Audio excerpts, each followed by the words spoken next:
Come down now to the river. Come down to the water. The surging strong water of the river moving always onward toward the greater water. The shimmering liquid dances in the sun, shines, and knows it is worthy and moves.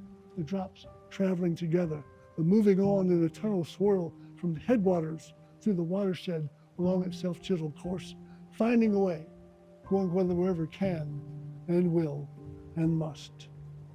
Come down now and sit. Find a place along the bank, sit in the soft grass just past the reeds and the rushes, and watch the drops dance and shimmer and flow.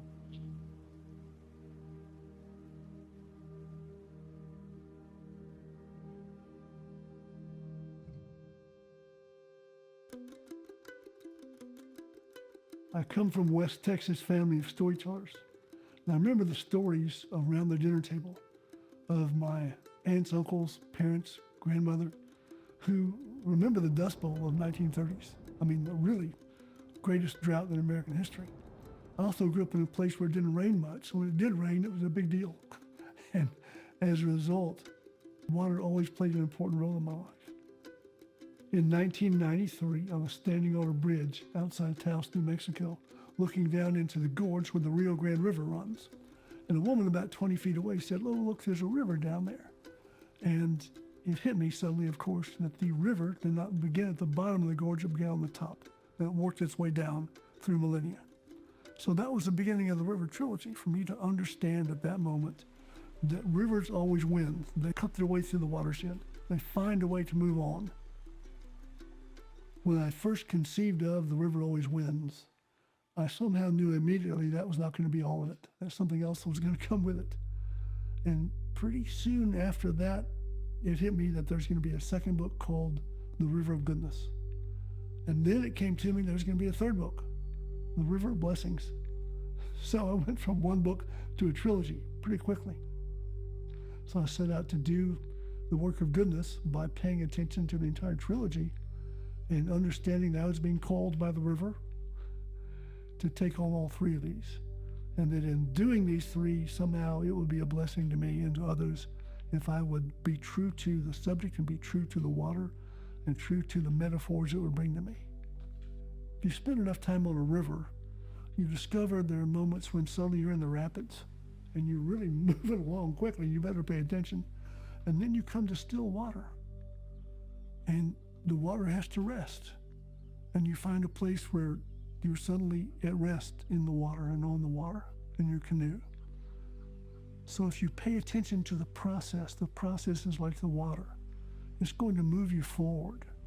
If you'll come along and participate and be in and of the river and in and of the water and the way the water works, then that process is going to surprise you. It's going to delight you. Sometimes it's going to frustrate you. But it moves like a river.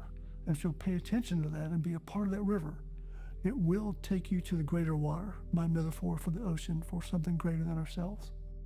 You discover things along the way that require you to open yourself to thoughts that you don't even know where they come from. But you have to be true to that process and remain in the process for as long as it takes until you feel like you've gotten it all down.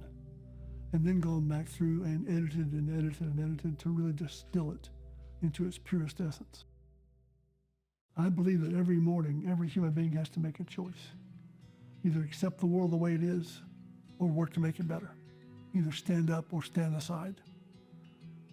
And if we continue to stand up, if we continue to move together, to work together, then we as a human river can move forward to a better time, to a greater water, to something that calls us up to better lives. If we will do that and move together, then we're able to create a more just and equitable world, and a better world, not just for ourselves, but for all living creatures.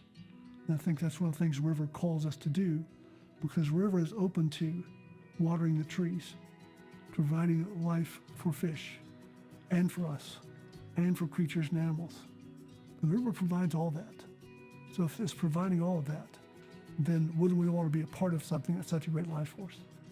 Come down now to the river. Every morning in the world, every human being has to make a choice. Accept the world the way it is, or work to make it better. stand up or stand aside. And as you come down to the river, know the work of goodness never ends. Never ends. But it's worth it.